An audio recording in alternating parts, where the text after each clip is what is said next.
Hallo und herzlich willkommen zum Holzmichel-Kanal. Ui, ui, ui, was haben wir denn da? Eine Graule AGT. AGT steht für Ablenk-, Gärungs- und Tischkreissäge. Wer Graule Zugsägen kennt, der weiß, dass Graule mit Firmensitz in Aalen für hochwertige, präzise und solide Sägen steht. Vor allem die Zugsägen, Modellbezeichnung beginnt mit ZS, wurden und werden immer noch zu Tausenden gebaut und waren bzw. sind in Schreinereien und Fensterbaubetrieben im Einsatz. Oftmals wurde ein fahrbarer Unterbau mitbestellt und somit waren die Maschinen in der Werkstatt oder auf der Baustelle mobil und flexibel. Die AGT ist wie ein ZS-Modell, nur dass man obendrauf noch einen kleinen Tisch montiert hat, um auch Längsschnitte mit dieser Säge machen zu können. Zum Beispiel Bretter bzw. Leisten der Länge nach zu sägen. Von einer bestimmten Zeit an wurde diese Ausführung mit Bezeichnung AGL verkauft. AGL steht für Ablenk- und Gärungssäge mit Längsschnitteinrichtung. Bisher konnte ich keinen Unterschied zwischen AGT und AGL feststellen. Ihr seht schon, dieses Schätzchen kam irgendwann in den Garagenkeller und wurde fast vergessen. Es sieht schlimm aus. In dieser feuchten Raumluft geschieht das Unvermeidbare. Auf die blanken Metalloberflächen setzt sich schnell Flugrost an, der sich über die Monate und Jahre mit Rostnarben in die Oberfläche frisst. Was für ein Jammer. Auch wenn es gar nicht so groß aussieht, das Maschinchen ist derart schwer. Zum Transport kann die Graule Zugsäge zerlegt werden. Lohnt sich das? Ja, wenn du deine Zeit nicht groß rechnest, da du Spaß am Restaurieren hast. Leider wurde von mir der Aufwand, den Rost zu entfernen, unterschätzt. Aber wenn du eine sehr ruhig laufende und präzise Ablenk-, Gärungs- und Tischkreissäge, eine Graule eben, haben möchtest, dann betreibst du den Aufwand.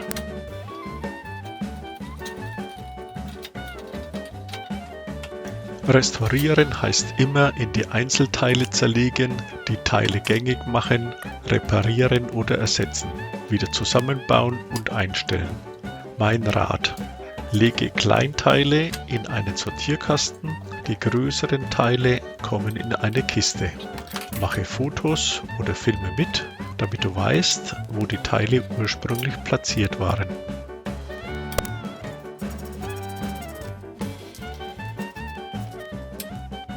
Hier habe ich zum ersten Mal Rost entfernen mit Zitronensäure probiert. Der Vorteil gegenüber Schleifen ist, dass nur der Rost angegriffen wird und nicht das Metall. Man findet in YouTube viele Videos hierzu. Ich habe die Säge einfach von außen nach innen bzw. von oben nach unten zerlegt. Längsanschlag von der Rundführung abgezogen und zerlegt, Rundführung für den Längsanschlag abmontiert, Sägeblattschutz und den Halter abmontiert, Tischplatte abmontiert, Spaltkeil abmontiert, Tischplattenhalter gelöst und abgezogen, Sägeblatt demontiert.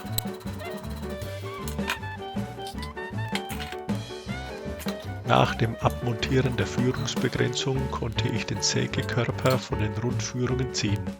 Das war etwas mühsam, denn die verrosteten Rundführungen brachten die Kugelbüchsen schnell zum Blockieren. Danach können die Büchsen leicht aus den Halterungen gezogen werden. Anbauteile und Bolzen können nun leicht abgeschraubt werden. Die Rückholzugfeder hätte ich besser vorher abmontiert. Danach geht es etwas umständlich, da ausgerollt etwas mehr Zugspannung ansteht. Da kannst du dir im Nu in die Finger schneiden. Die Sägeblatthaube abzumontieren war nicht notwendig. Jedoch konnte ich dann die Schrauben leichter entrosten.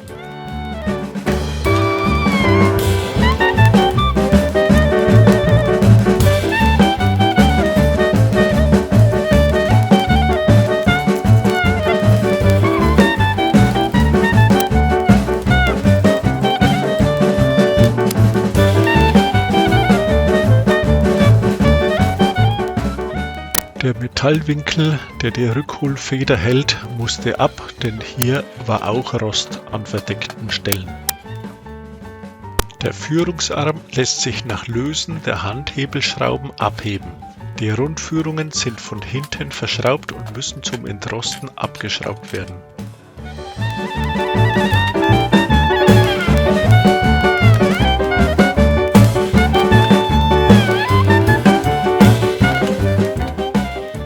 2 Säulen dienen als Führung für die Höhenverstellung der Säge.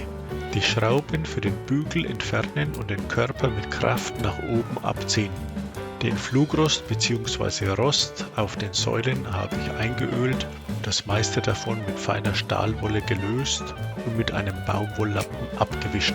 Die Prozedur wird wiederholt und am Schluss habe ich mit ganz feinem Nassschleifpapier der Oberfläche zu neuem Glanz verholfen.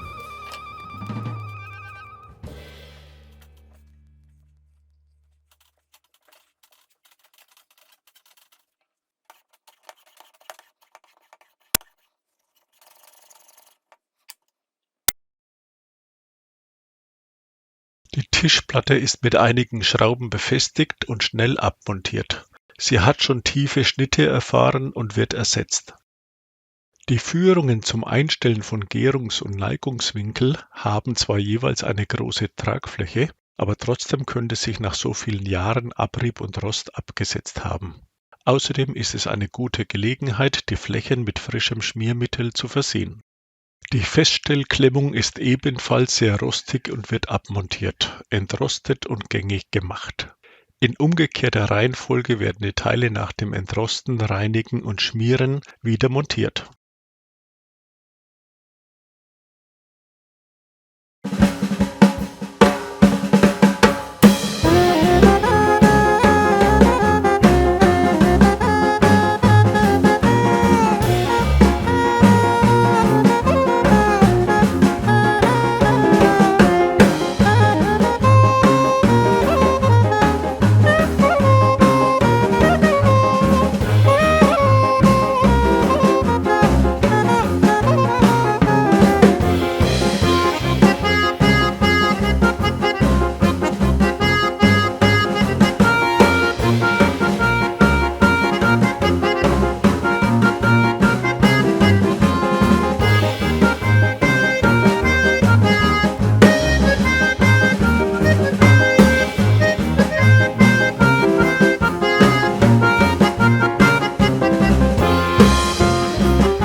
Nun können die Rundführungen auch wieder an den Tragarm geschraubt werden. Die Kugelbüchsen wurden gesäubert, in die Halterungen gesetzt und gefettet. So ist es am einfachsten, den Tragarm mit den Rundführungen in die Kugelbüchsen zu schieben und dann den ganzen Apparat einzuhängen.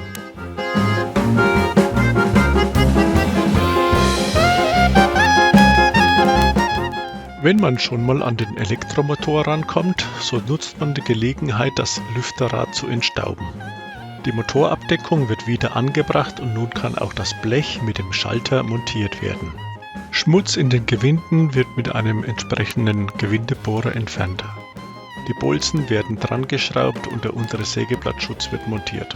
Das Blatt der Rückholfeder ist vom Ende her eingerissen. Dieses Stück wird abgetrennt und ein neues Loch reingeschliffen. Bei Federstahl hast du mit einem HSS-Bohrer kaum eine Chance. Es geht nur bei geringer Geschwindigkeit und Vorschub und mit mehrmaligem Anschleifen der Bohrerschneide. Zitronensäure hinterlässt immer einen etwas blau-schwarzen Belag. Der wird mit einem feinen Nassschleifpapier abgetragen.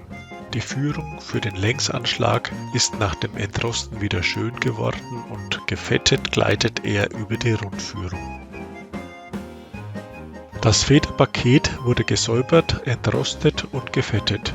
Nun kann es montiert werden.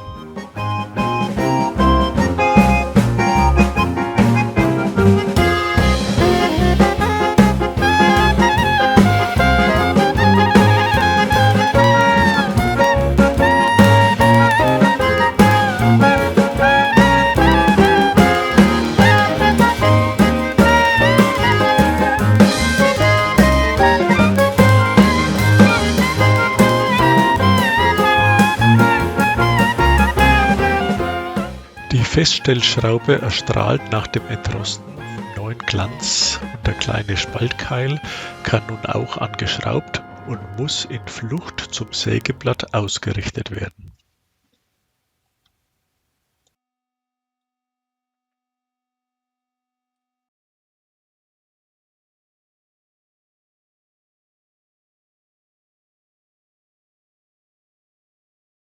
Die Tischplattenhalterung wird eingesetzt und mit der Schnellspann-Handschraube festgeklemmt. Nun wird die gesäuberte und mit Silbergleit polierte Tischplatte aufgesetzt und mit Senkkopfschrauben befestigt. Der obere Tisch wird nun wieder entfernt, denn es sind noch ein paar Teile darunter anzubringen, zum Beispiel der seitliche Sägeblattschutz.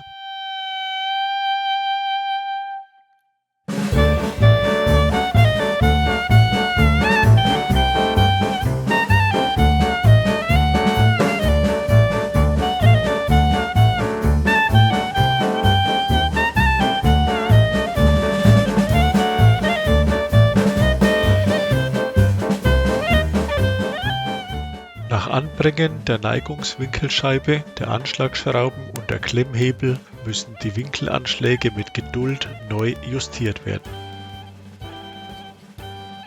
Der Halter für die Sägeblattschutzhaube wird montiert und daran die Schutzhaube. An der Vorderseite des Tisches wird die Rundführung angeschraubt und der Längsanschlag zusammengebaut und aufgeschoben. Achtung! Der Längsanschlag muss nun wieder parallel zum Sägeblatt ausgerichtet werden. Nun, eigentlich ein ganz wenig Abweichung nach rechts sollte sein. Das Holz sollte nicht in die hinteren Zähne laufen. Das hatte ich doch schon alles zusammengeschraubt gehabt. Tja, die kleine Klemmschraube für den Sägetisch fehlte.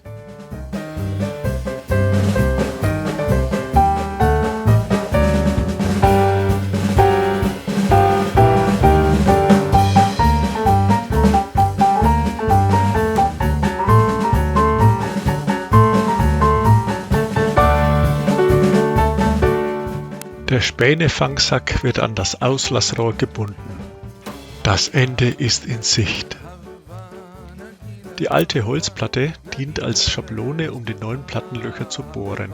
Diese werden angesenkt, damit nach dem Festschrauben der Platte die Oberfläche eben ist und bei Gärungsschnitten das Sägeblatt nicht in die Senkkopfschrauben sägt. Die Anschlagleiste mache ich aus Polyethylen. Das Material verzieht sich nicht bei verschiedener Feuchtigkeit in der Raumluft. Nun müssen noch die Anschläge justiert werden.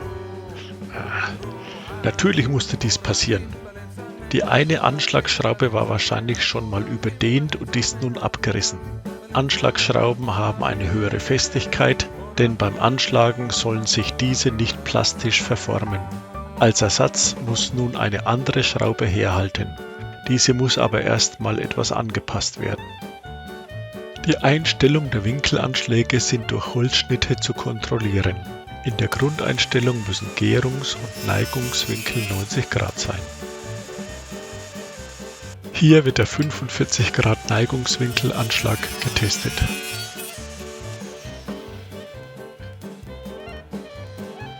Hier habe ich mal 30 Grad Neigungswinkel und 30 Grad Gärungswinkel nach Skala eingestellt.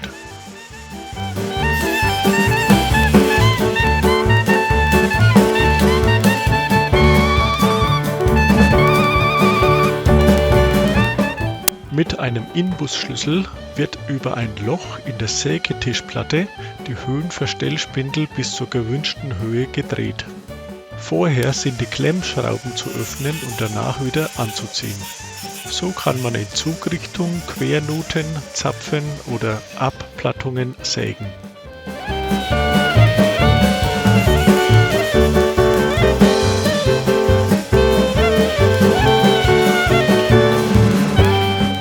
Und wie schon eingangs erwähnt, hat man oben eine kleine Tischkreissäge für Längsschnitte.